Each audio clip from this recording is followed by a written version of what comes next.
La unión de dos mundos. Durante millones de años el mundo cambió muy rápido, menos la velocidad en sí misma. Hubo muchos avances desde que empezamos a movilizarnos, pero las distancias no se acortaron y los viajes seguían siendo largos. El tiempo y la velocidad para llegar de un punto a otro parecían destinados a ser constantes. Las noticias tomaban días en llegar. El tiempo para recibir la información dependería siempre de la velocidad del ser humano. Vemos los avances en velocidad y distancia que logramos hasta el siglo XIX.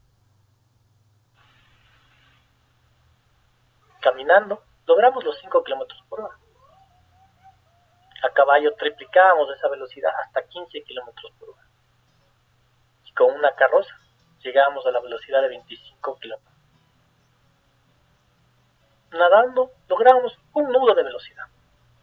Con una canoa lográbamos 3 nudos de velocidad. Y con una corbeta, los 10 nudos.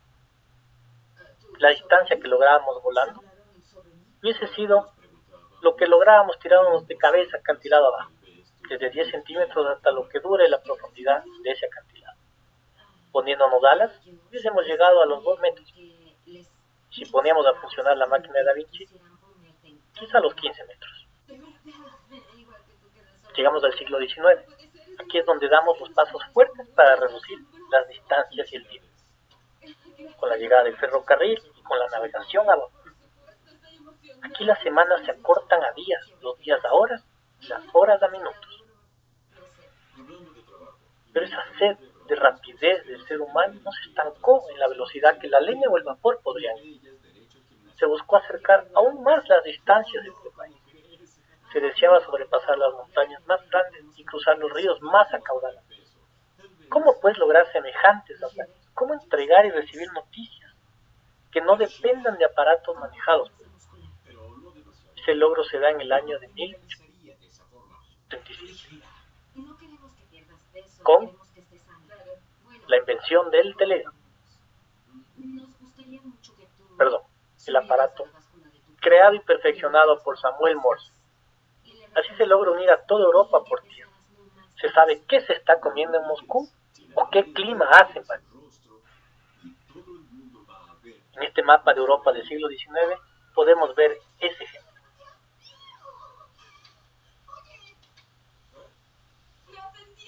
En Moscú se come bor y en París llueve y hace frío. Se logra pues unificar todos los países que puedan ser abarcados por tierra. Se utilizan postes para llevar el cable telegráfico hasta los rincones más alejados. En palabras de Stefan Zweig, acrecentará en millones de veces la potencia muscular y la velocidad humana transmitiendo mensajes, moviendo transportes, alumbrando calles y casas y cruzando los aires de un modo como... Una vez que se abarcó a casi toda Europa, lo lógico era buscar incluir a los países separados por el mar. Pero surge el problema principal de cómo aislar el cable bajo el agua. Todo tiene solución.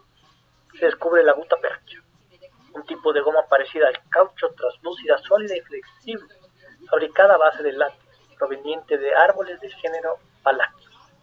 Problema. Así se conquistan los mares europeos y maravilloso, Inglaterra ya no está excluida. El resto de países separados por un mar se unen gracias al telégrafo y a la gutta percha. Europa estaba unida por la tecnología, un solo cerebro, un solo corazón.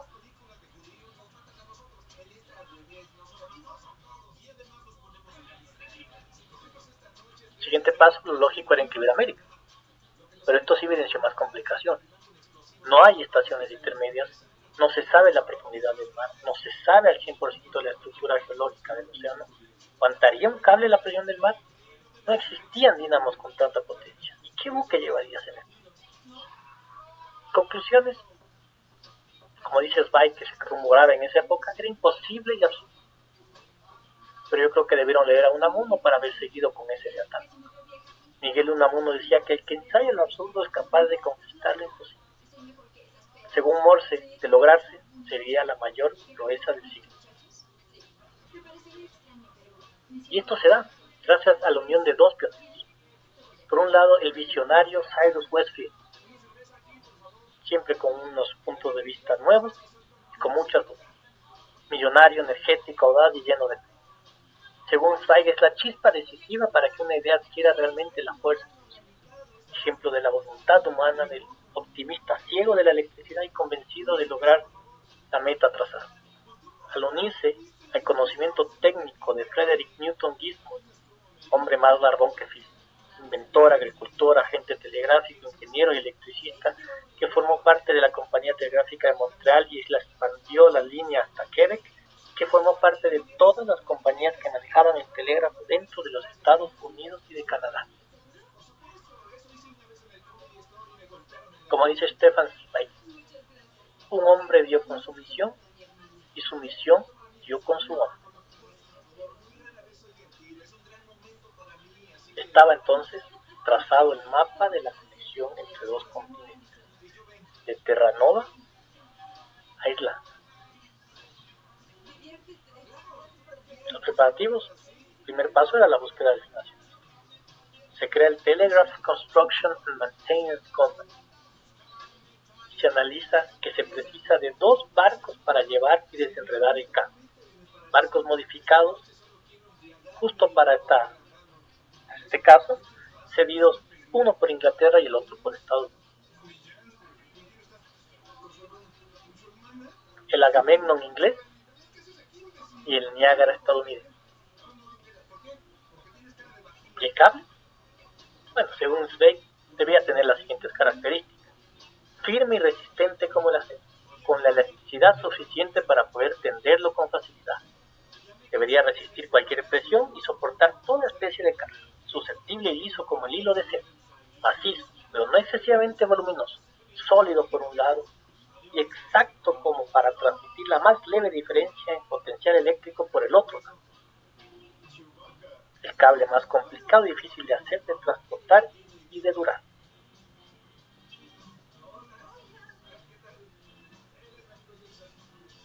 Manos a la obra, se lanza el primer intento. El cable partiría desde el punto irlandés de Baltimore.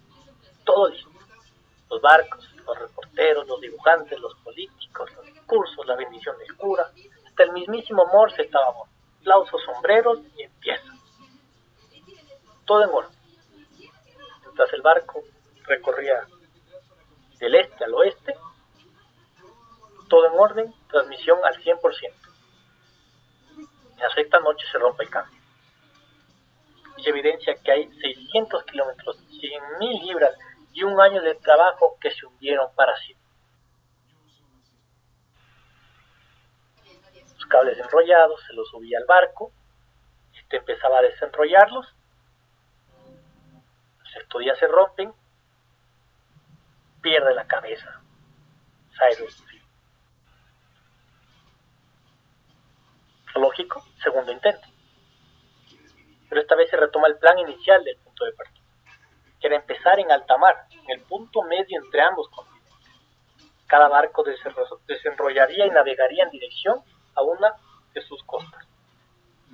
El Agamemnon hacia Irlanda y el Niágara hacia Terranova. Al cuarto día de viaje, hacia el punto convenido en el Atlántico, el Agamemnon se cruza con una tormenta que dura 10 días. Destroza gran parte del barco. Tripulantes y ánimos son fuertemente heridos. Los trenzados del cable están deshechos y la gutapercha triturada. Igual se lanzan al intento. 400 kilómetros de cable se pierden en el mar tras insistir en intentar, a pesar de los evidentes problemas de la carga del barco. Los inversionistas empiezan a tener dudas y a querer salvar lo que queda de la empresa. El Agamemnon sufre en una tormenta, logra desenrollar lo poco que queda del cable, igual se rompe. Los inversionistas tiran la cabeza porque ven hundirse las libras esterlinas. Cyrus Field, el más buscado.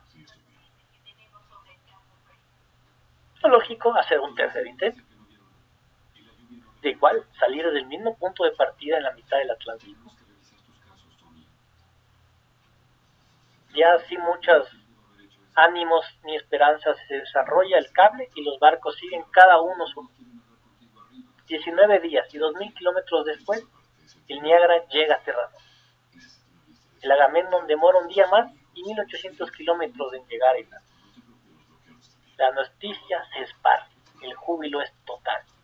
El Times de Inglaterra publica: desde el descubrimiento de Colón no se ha producido ningún acontecimiento que admita el menor grado de comparación ni tenga la trascendencia de esta magnífica manifestación de la actividad humana. El Agamemnon y el Niágara desenrollan y llegan a las costas. Estados Unidos e Inglaterra se unen, América y Europa. Sirius Field, igual de bacán que Colón. Llega el 31 de agosto de 1858 y corre la noticia. El cable funciona perfectamente. Enorme sensación en la ciudad. Sirius Field, héroe inmortal. Júbilo indescriptible del pueblo. Se trata de un júbilo universal. Los diarios siguen diciendo: discursos, fuegos artificiales, desfile en honor de los héroes. Un día después, el 1 de septiembre de 1958, Sirius Field es crucificado. Se perdió la confianza. Nunca funcionó el teléfono. Decepción y vergüenza. Solo se escucha el silencio. El mensaje de la reina estaba escrito de antemano. Todo el mundo le da la espalda. Sirius Field desaparece del mapa. Pasan 6 años. La tecnología avanza y logra evidenciar que hay dínamos más potentes y precisos, que los aparatos han ganado en exactitud, que la red telefónica abarca todo el interior de los continentes, ya se comunican África y Europa. Esa idea loca y fantástica de unir por cables tantos continentes ya no es algo descabezado. Solo falta el liderazgo de alguien para completar y concretar. ¿Y ese alguien era? Olvidado y enterrado, yacía un soñador. Al oír su llamado, el soñador resucita. Llega con 600.000 libras de esterlinas y es el Fonsi de la época. Sirius Field, el más chévere. El 13 de julio de 1866 se había adquirido ya un barco específicamente diseñado para este plan, el Great Eastern. Se utilizaron las mismas técnicas probadas para, con los nuevos avances tecnológicos, concretar la titánica proeza. Zarpa desde el Támesis el barco y logra su cometido tan esquivo como esperado. No hay fiesta, solo satisfacción personal de cada uno de aquellos que son. La humanidad se escucha y se comprende simultáneamente de un confín al otro de la tierra, y unido permanecerá por siempre el mundo, gracias a su victoria sobre el tiempo y el espacio.